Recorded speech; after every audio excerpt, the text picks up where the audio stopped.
રામ બધાની જો આજ આપણે હે ને તલની ઢેફલી બનાવવાની છે.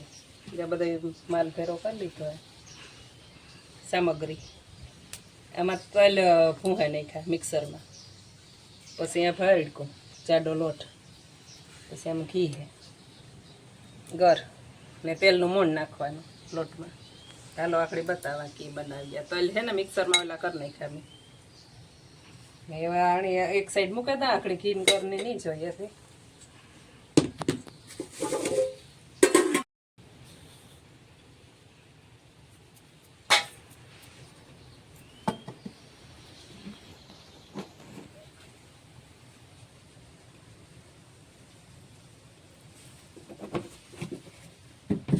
લોટમાં તેલ નાખે ને મિક્સ કરી દઈએ ઠાવ પર, પછી હેકવાનો.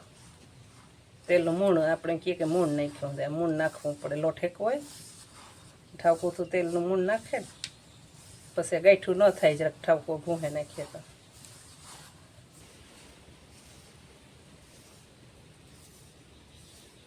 અસલ થઈ ગયું મિક્સ મૂણ તેલનો લોટ અસલ થઈ ગયો. જરાય ગાંઠું ન રહીએ ને કોરોય ન રહેવો જોઈએ, અસલ મિક્સ થઈ જાય. રેવાને હેકવા મૂકી દઈએ. સુલે તાપતા તૈયાર હે.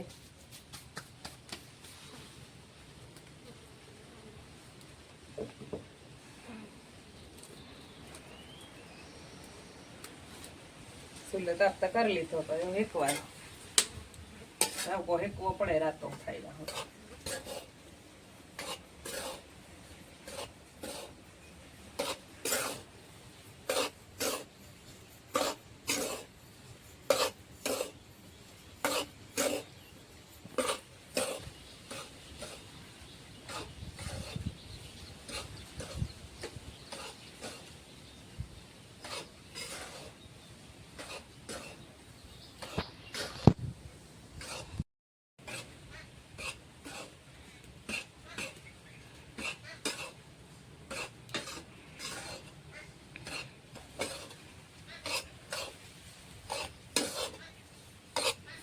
આપણો લોટ હેકાવા માંડ્યો, સુગંધ આવવા માંડી.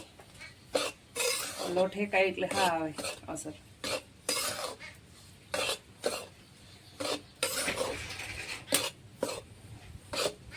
હજી જરાક લાલ થવા દે, ઠાવકો લાલ થઈ જાય.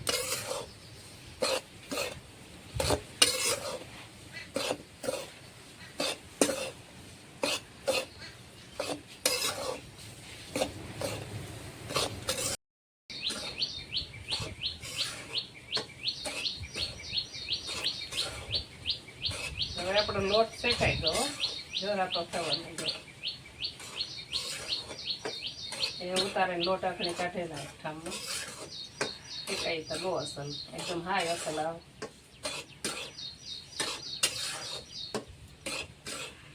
હાલો એવા ઉતારેલી.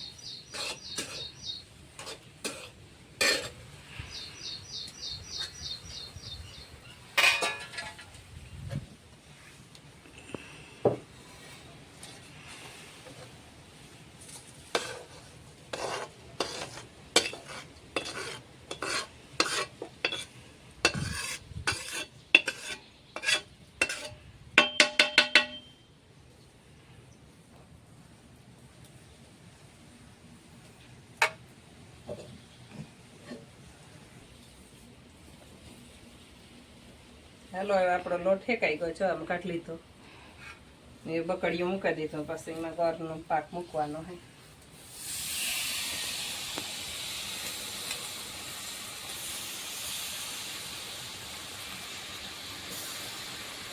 ગરમ હતું બકડીઓ તેલો થવા માંડ્યો તરત છો ઘરે.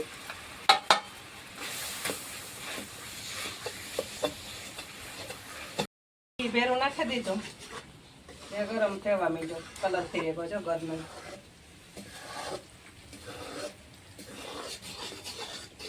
ઉપર ઘી નાખીને મૂકી જો. ઘરમાં ઘી નાખીને પાક કરીએ ને તો અસલ થાય પાક. તરત તણાઈ ન જાય પાક ને ગરમ થઈ જાય અસલ ઘી જેવો. એ ઉકળવાય માંડ્યો હે ને લોટ નાખવાનો હે બાદ.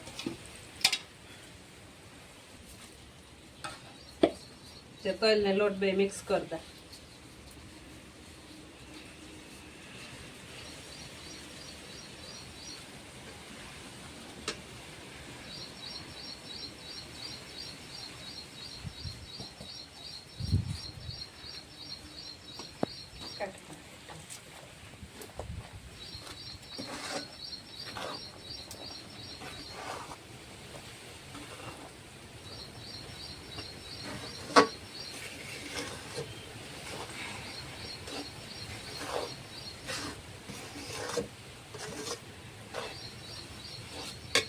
તેલ નાખી દો.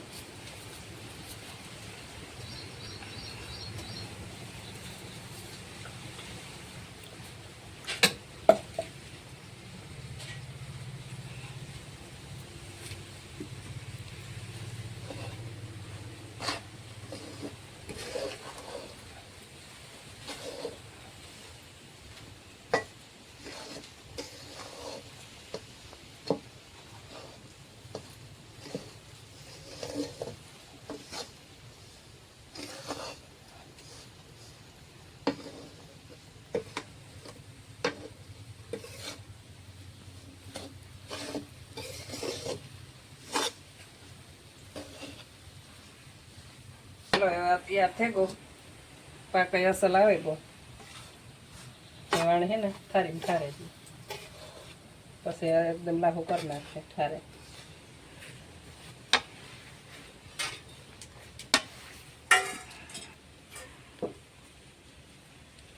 જરાક ઘી ઓલું નાખી દઈએ ને તો ઉખેડવી હલવી લાગે થારી થોડું ઘી આમાં નાખી દઈએ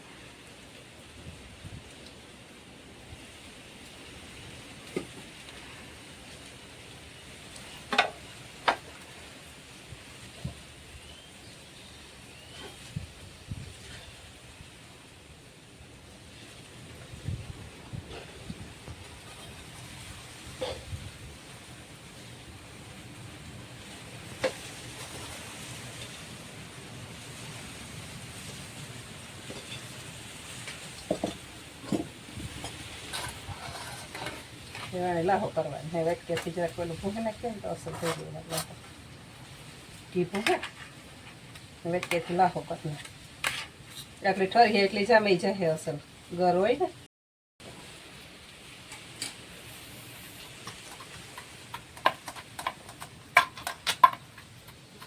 સારા નાખી અસર લાગી કરી ટેપલી પડી જાય